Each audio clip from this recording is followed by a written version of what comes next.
And like hearing that at 16 and knowing that my life was going to change was definitely crazy. But I remember I wasn't crying or I wasn't mad. I didn't get emotional. Like all I could say was I didn't want to stop. And I just kept saying that, like, I don't want to stop. And I eventually got, my first chance to go to Dubai at the beginning of 2019. And what's good with y'all young boys? Good with your young boys. I'm not gonna lie, I gotta take solo. But today, I'm out here bringing y'all the first episode of the Undeniable podcast. Before I get into everything, this podcast has actually been an idea for a long time. And I personally enjoy watching podcasts. And a lot of times I'll turn the podcast on while I'm cleaning up or working out. And I like the fact that you can get the one entertainment or learn something or really get whatever you want out of the podcast without having to fully pay attention to it and be looking at it. And on future episodes, I'm going to have a lot of interesting guests and open up a lot of great conversations. And this podcast is really meant to talk a lot about the truth, but also be entertaining and something y'all can enjoy when y'all got free time. I mean, even some of y'all watching, y'all might be on here with me one day. You know what I'm saying? Y'all tap in. But today, on my first ever episode, I feel like it's only right to tell y'all a little bit about myself and connect with my viewers who don't really know me the best before I get into all the future episodes. So, to start off, I was born in Los Angeles at the Kaiser Permanente in North Hollywood. I always remember that. And I like growing up in LA. I enjoyed the black culture, the Hispanic culture, especially the Hispanic food. And I really always remember growing up around like Inglewood, Hawthorne, Crenshaw, really like all over Southern California. And my parents split up when I was really young, but my parents had been like best friends since they went to Crozier Middle School together. So I always had a great relationship with both my parents, and my family was always real cool, relatives, they was always real supportive. And I eventually started playing sports when I was young. So I started playing baseball, like little T-ball, when I was 4 at Baldwin Hills Park. And then a couple months after that, I started playing basketball at Baldwin Hills too. And then baseball, I was like the closeout pitcher. I would be like shortstop or left field most of the game, and then I would pitch to close out the game. And I think I had one season where I went for like 13 strikeouts in like a little 9 or 10 game season. So I was pretty good at baseball. And in 2014, my mom ended up moving me and my older sisters from Los Angeles to Atlanta. And moving from the West Coast to the East Coast was one of the first big changes in my life. I was like 7 years old. And I actually remember I landed at night, and then the next morning I woke up and there was like one of my mom's family friends and some kids at the door, and them ended up becoming my friends and still like my brothers to this day. So I got mixed into the community in Atlanta real quick. We live by like Campbellton Road, Sandtown, if people from Atlanta know where that is. And I started playing basketball in Atlanta at Welcome Hall Park. And then my mom put me in a school called Quilombo Academic and Cultural Institute.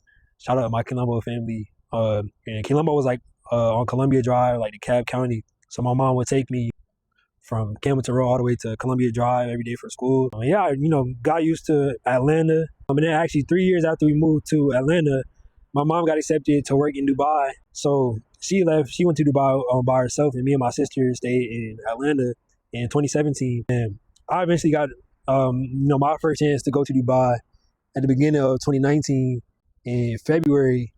And then I ended up coming right back to Atlanta in April because I had to take like the little milestones or whatever test. And then I got to go back to Dubai again, like New Year's going into 2020. And that time I was only supposed to be there until April again. And then COVID happened. And once COVID, obviously changed a lot of stuff, I ended up staying in Dubai for longer. And yeah, when I got to Dubai, I was doing like a little online American curriculum school. And I eventually got adjusted, started making some friends out there. I joined a basketball academy, and I would train with them called Impact. Shout out Impact. And so I actually eventually started like training people.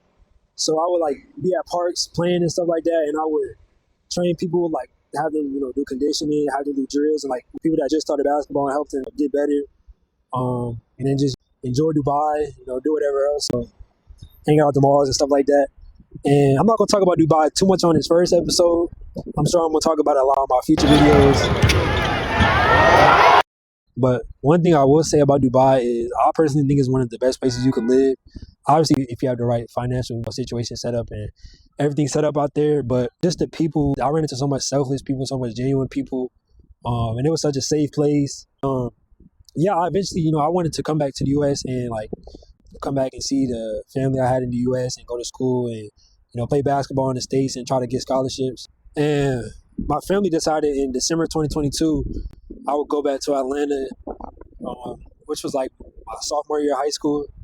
And towards like August of that year, I started to have like health issues and medical problems out of nowhere.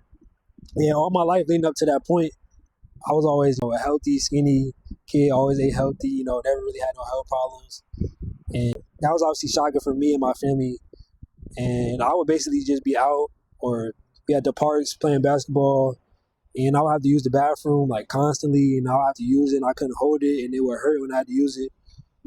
So of course I started going to the hospital, getting checkups, meeting with like different doctors, urologists, stuff like that. And towards like I think October 2022, I was getting like CT scans, MRI scans, and then I remember in November they called me in to do a biopsy. And up to that point, like since August when these kind of symptoms had started, I wouldn't really want to be out because I'd be worried about something happening. So I was just inside, really not feeling good, in pain a lot of the time. And they ended up calling me in for a biopsy. And a biopsy for people that don't know, they basically take a piece out of something and examine it. So my biopsy, they use a needle. I actually remember because I think I woke up during the surgery and I could feel them poking my stomach. And basically, they poked the needle at where I was affected, which was my stomach, and then they take it out and examine the tissue. And they did the biopsy, and then next month in December, like probably the first week of December, I remember like that whole time I'm just in the house. I couldn't really do much, and I remember I was probably just playing the game, chilling one day, and my mom and my older sister came home, and like the vibe was just off. I could just tell, what I'm saying, something was off. And my sister was like, "Go in your mom's room." And when I went in there, my mom was on the phone with my dad, and she had just came from the hospital, and I forgot what she told me, but my mom ended up telling me that I had got diagnosed with cancer. And leading up to that whole point, we thought it was either like kidney stones or like a stomach infection, something causing like pain when I was, having to use the bathroom. But I actually had a type of cancer called Ewing sarcoma, which was like a bone cancer that grew from my pelvic bone.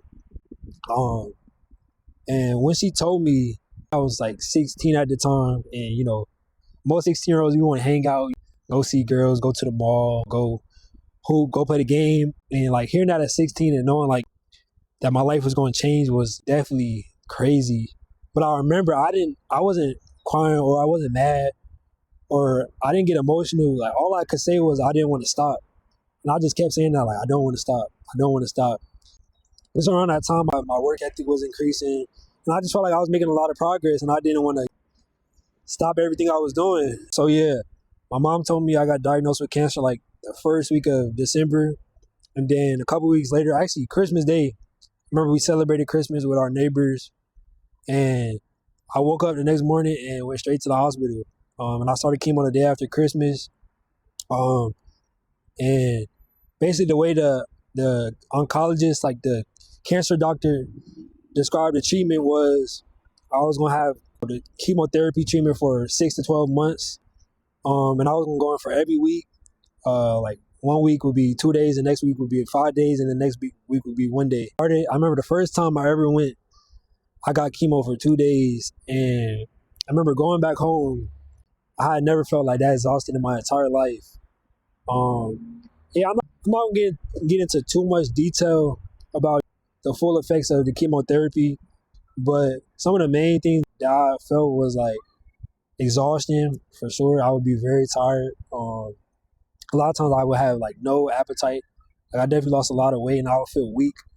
I remember I would get a lot of like sores and really just like vomiting, feeling nauseous and like I just never felt good. I felt like I always felt uncomfortable like every day. Like I really have to just try to like take my mind off how I felt. Like I developed a high level of like mind over matter during that time because I would always feel uncomfortable. Basically, the diagnosis was a 6x4 mass grew on the like surface of my stomach from my pelvic bone. And when they did the biopsy in November and examined the mass, it was cancerous. And so the first 3 months of my chemo were focused on shrinking the mass enough to where they could extract it with a surgery. So from December to the end of March, I did chemo, and then March 27th, I think I had my surgery. And actually, the surgery was, I remember that being a very hard time of that process. I remember waking up from the surgery, and obviously they took the mass out of my stomach, which was a blessing. But I remember I was in OC pain. Like I couldn't even walk. I remember they brought like a physician, and she would work with me and like have me do breathing exercises, and she would help me like learn how to walk again. And I just remember being in a lot of pain, and I probably had like a picture or something. Like I had like 8 staples going down my stomach. Yeah, that was a tough time for sure. And then I ended up taking the month of April off of chemo and, just recovering from my surgery. And then in the beginning of May, I started to slowly start back up chemo. And then in June, I started getting radiation, focused on like, my pelvic area. And I was getting radiation and chemo in June and July. And actually that leads into a story because when I was first told about me having cancer, as much as I wanted to, keep doing everything that I was doing, I was willing to give that up to focus on my health. When you get chemo, or when I got chemo, the day of and then, a couple of days, right after, I'd be completely exhausted. But after a while, right before I start my next chemo, when my energy would pick up enough, I started going out to the parks again with my bros and watching them play. And eventually, I started like actually playing, and more time went on, and I actually started like full on playing. And obviously, I wasn't my full self, but I was still like busting people's ass at the park and winning games, and still like enjoying life. And a big part of that was just I didn't want to just be in the bed like just thinking and just being sad and down. I wanted to keep get out and keep myself going. Yeah, that was like I didn't think I would be able to do that, but I would still be able to be active. And I remember 6 months in, the whole time I never like got real emotional or cried or got mad for. I remember one day I was just having a bad day. It was just one of them days, and my close friend Ahmed, who I used to train him, and we would always play together. After we would play, he would always walk with me to my crib, and then he had like an electric scooter, so he would ride back to his crib. I remember that day I was having a bad day.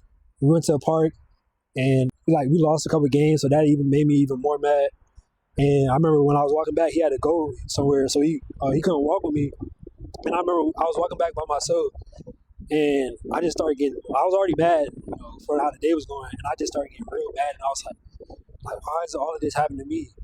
And I was just thinking about the whole I never really took in everything, and I was like, dang, why all this is happening to me? Like, why me? And I remember getting into the house, and normally, I say what's up to everybody. And I remember my mom and my sister were on the couch, watching Netflix or something. And I got in the house, and I just went straight to my room and went in the bathroom.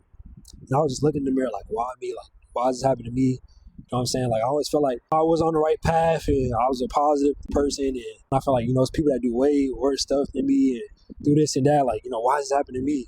I just kept saying that. And I was in there just going through it, and I started breaking down for 15, 20 minutes. And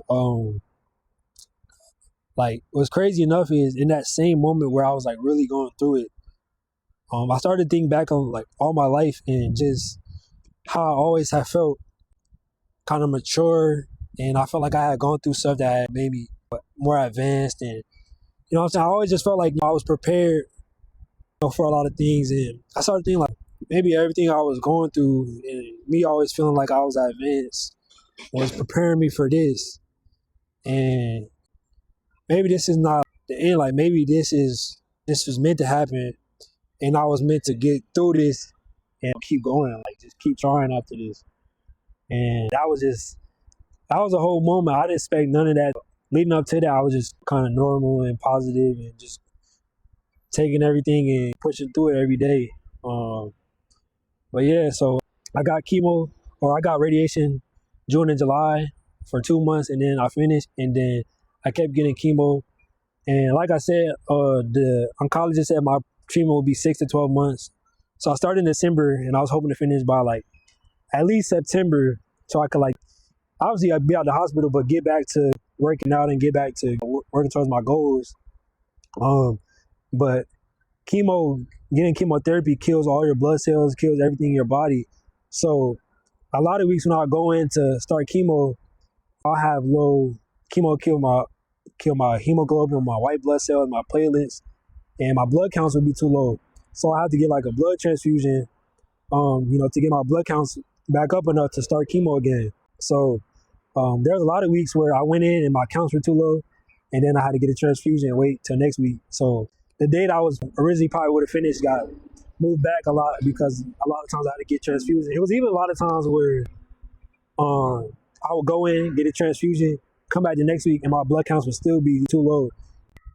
And also, when you're a bigger human, it takes more blood to get your blood counts back up.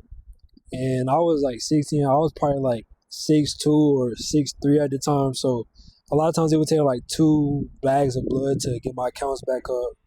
But even still, like, remember certain times I would go out or be working out or doing whatever, and I'd be down there finna faint and fall out. And then I'll go to the hospital a couple days later, and I would see like my platelets or my white blood cells were like critically low. So a lot of times, if you want to get chemo again, you gotta have your counts up, because if you don't, and you get more chemo, you could die. My original date that I thought I would have finished kept getting moved back because a lot of weeks I had to go in and get more blood transfusion. There was even times where I would go in 1 week and my counts would be too low, and I'd come in the next week or a couple days later and my counts would still be too low, and I had to get another transfusion. But I ended up eventually finally finishing my treatment in December 2023. December 5th, 2023 was a special day. The day I rang the bell. And I just remember during that whole year, seeing the other kids in the hospital ring the bell when they finished the treatment, seeing videos online. I remember this one basketball camp I had went to when I was younger called the Rodney Hurd basketball camp. And there was some like good players there. There was Theo Ratliff's sons. I remember playing with them and some other players. And I think there was a player there named Miles Rice. And I had that year I had seen a video of him ringing the bell and finishing his cancer treatment, and then he continued on to play college basketball.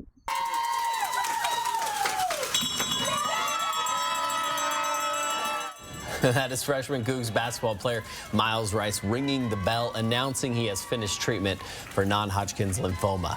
When you hear that bell, if you know anybody who's gone through this, it just automatically makes kind of chills go down your spine. The point guard had to sit out for the season because of treatment, but the school says he is working hard and he can't wait to make his college hoops debut. Alex Crescenti is here. And Alex, what an emotional day for him. Yeah, an entire journey over the last few months where, you get this devastating news at the beginning of the season before, practice even starts.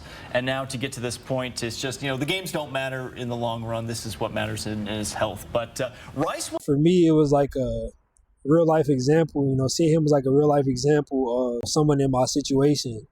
So I kind of always envisioned that moment and seeing myself ringing that bell. And the day finally came, I was just extremely grateful. I can't even describe like how the weight off my shoulders felt. When I finished, I also want to give a shout out to the hospital I was at, Mediclinic City Hospital in Dubai. All the nurses, doctors, radiologists, techs, really everybody looked out for me and just helped me, stay positive. They did a lot of stuff they didn't have to do. So, I appreciate all of them. Obviously, when you're dealing with health problems, you can eat better and change certain habits. But, most of it is the hospital and the doctors giving you medicine and doing their job. And the main thing you can control is your mental. And I just feel like a lot of experiences I had just really built up my mental resilience. And that was a big part of me getting through that whole process. And it actually makes me think of a different story because a couple weeks before I started chemo, they installed my port. And basically, they give you something called a porticast. Instead of constantly poking your, arm with a needle, they'll give you a porticast in your neck. Mine's like was in my chest, and then that's where they poke the needle through to give your chemotherapy and whatever other medicine. I can actually show like where it is. So like they put it into my neck, and the scar is here, and it used to be like a circular device. And I remember when I got it, got the surgery done and got it put in. My neighbors were having like a holiday party, and we went over there, and I had like a big bandage on my neck. And one of their friends, he was a couple years older than me. He seen the bandage and he asked my sister like, "Yo, what's going on, Kieran?" Because I was like, I didn't really want to talk about it. I was like kind of staying out the way. And a couple days later, he hit me, and she told him what was going on, and he hit me, and he was like, "Hey, bro, I'm about to leave town, but like, let's get something to eat before I go."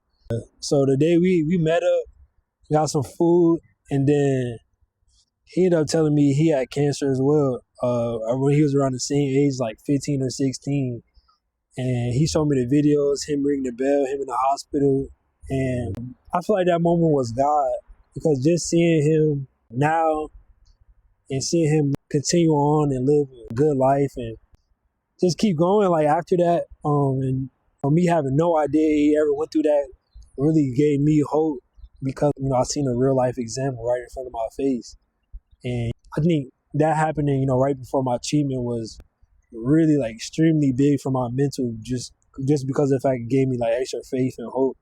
Not only was I already believing in myself, but I had a real proof that you could do it and keep going. And after I finished my treatment, I took only like a week off, and then I went and met with like a physical therapist, and they started giving me workouts to do. And when I got out of the hospital, my body was extremely weak. Like I remember I couldn't even before I went to the hospital when I was like 15, 16, I could dunk on the basketball court easy. I could move well. I could run fast. When I got to the hospital, I couldn't do nothing. I remember it was like very demoralizing because I was like 6'3". I couldn't even like grab the rim, and I was like I literally had to like get everything back from zero. I just started working out and kind of picking up things again. And I remember actually January was a tough time. I just remember like I was putting a lot of pressure on myself, and I wanted to hurry up and be back to 100% and really just go back to living life. And I remember I would literally sleep and like wake up with a heavy heart. Like I could like physically feel like heavy hearted, and I would wake up and just feel like I got to do this, I got to get back. And on top of that, chemo makes all your hair fall out. So that whole year, 2023, I had no arm hair, no leg hair, no hair anywhere, no eyebrows.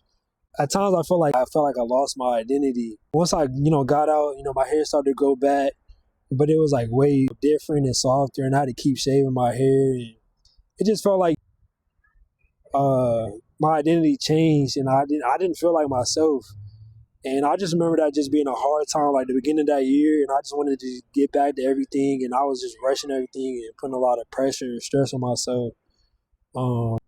Actually, in the end of January or beginning of February, someone who's like an uncle to me came out to Dubai, and he was hanging with us, and he played basketball at UGA in the 90s, and his son played as well. Now, his son is actually one of the people who came to my house the first day I landed in Atlanta, and he was taking his son to go to Spain and like try out for the pro clubs there and, experience, Spain a little bit.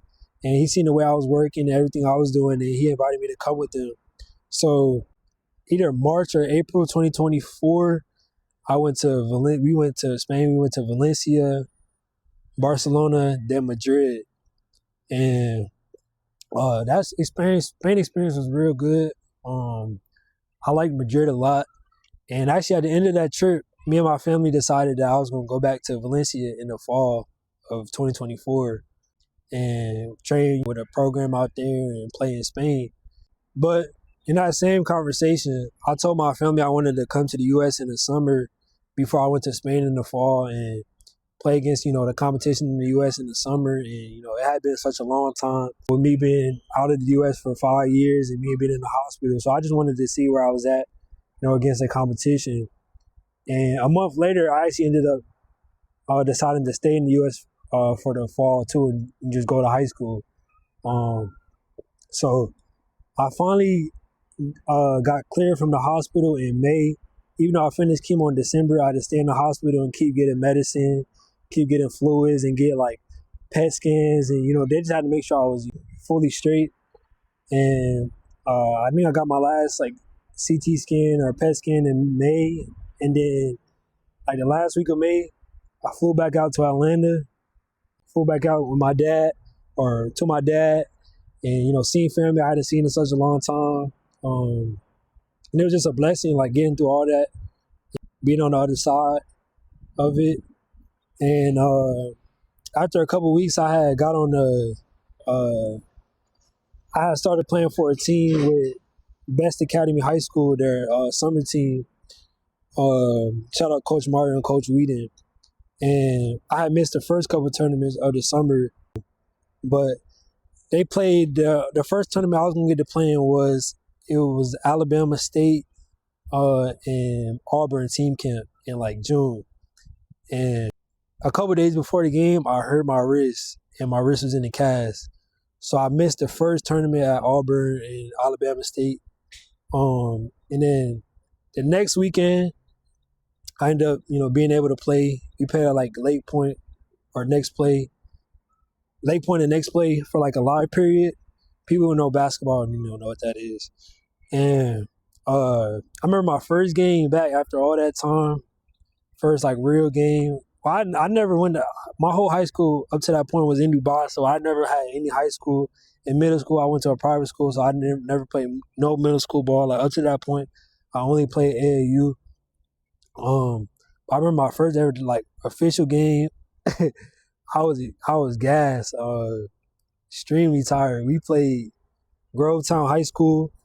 And we actually won that game, but it was a real back and forth game. My calves was burning, everything. I was like, dang. I thought I was ready to come back out here. It was a rough game. But we lost. I think we lost our second game, and my third game we were playing that Next Play. And I remember that game I was playing better, a little bit more used to things, and I remember I just made some like key plays and helped us win that game and stayed into the end. And after that game, I went on to like the hallway, and my coach was standing there with a college coach, and he told me to come here. And the coach was watching the game, and the coach said he wanted to offer me. And it was from a D2 school. When he told me that, at the time, I was real hard on myself, and I felt like I wanted to get even more. I felt like I was just getting started. But it was just a blessing, and for that to be only my third game back, which I wasn't. Actually, I texted my mom, too. So I can't even say I didn't expect it, because I text my mom, which is crazy. Like, I text her, and I really manifested. I said, I'm going to get a scholarship and get my first offer. And literally a couple days later, I got it. Or maybe it was the day before the game. But it was a blessing, like only my third game back after everything, for someone to even see my potential and feel like they should give me the opportunity, just showing me like that everything I was doing and overcame wasn't for no reason. And I finished off playing the rest of that 2024 summer, and then I just got back used to living in the U.S. And then a week before my senior year started, I transferred to Langston Hughes High School. Shout out to Coach Mott and all the coaching staff there. And I don't want to make this video too long, but I'm just extremely grateful for really everything. And I got to mention, I ended up graduating with a 4.0 GPA too, so I was able to get my grades right. But yeah, I'm extremely grateful just for being able to overcome everything. And I made a lot of mistakes, a lot of stuff I wish I did better. But I'm just glad I always kept going and, kept trying to put the right foot forward. and just try to navigate through everything the best I could. And I actually want to mention a story. Back in the hospital during my treatment, remember one day, probably close to like the later half of my treatment, the nurses would just wake me up sometimes. And one day they had just woke me up and they brought like a young girl. She was like 5 years old into the room, and to say hey to me. And she was like reading me a book, and she could like read really good. When I was in the hospital, I was on the like pediatric oncology floor, so I was the oldest there. And all the other patients there were like little kids, like 6, 8. And I remember a couple months later, after that little girl came in my room, I was riding in the car with my mom, and my mom told me that that little girl had passed away. And I remember that really hit me. And it was just like the kids in there, like people probably felt what I was going through was tough. But I was seeing kids who was 5, 6 years old where all they knew was being in the hospital fighting cancer. And I just feel like now I want to represent and just be able to be someone, people could talk to that are going through medical problems, and be someone, be an example of, someone who kept going after going through something like that. And not even just for people diagnosed with cancer, but, any medical problems. I actually remember my friend who lived in the same community as me. Shout out Ray Huma. But who am I? 2 years ago, I got diagnosed with type 1 diabetes. That was the best day of my life. It taught me that I can be more than just an athlete. It showed me my purpose. There are so many athletes there that struggle mentally, physically, financially. I want to share their stories. I want to learn from champions to become a champion. Diabetes is gonna make me a champion. It made me dream beyond what I expected. And he would see me, putting up hundreds of shots in the local court, and he'd be like, Kieran is doing this while he's, got cancer. Like, I got no excuse. So during that time, like, I would just be trying to stay active and keep myself, from being down and depressed. And it was starting to inspire other people, not even on purpose. And I feel like, in a way, God wanted me to embrace that and show people that even while going through something this major, you could still be capable of doing a lot and working towards your goals. And if you're going through any medical problems, or someone that is, you can reach out to me in my Instagram. It's going to be in the bio, or in the comments, whatever it is. I'm always willing to talk to anybody. Yeah, I'm just grateful for everything, just to still be here now and still be getting blessed more every day. And yeah, I really think I'm going to wrap it up there. I had to let y'all know a little bit about my boy Kieran. And yeah, if y'all like this type of content, y'all like the video, subscribe, comment, share. Actually, y'all comment like comment number 7. I'm a heart all y'all comments. If y'all made it this far in the video, comment number 7. Yeah, I appreciate everybody for tuning into the first episode of the Undeniable Podcast. This episode is probably going to drop on like a Thursday or a Friday, and then the second episode is going to come on the following Sunday right after that. So y'all stay tuned. I appreciate y'all for watching, and I'm out.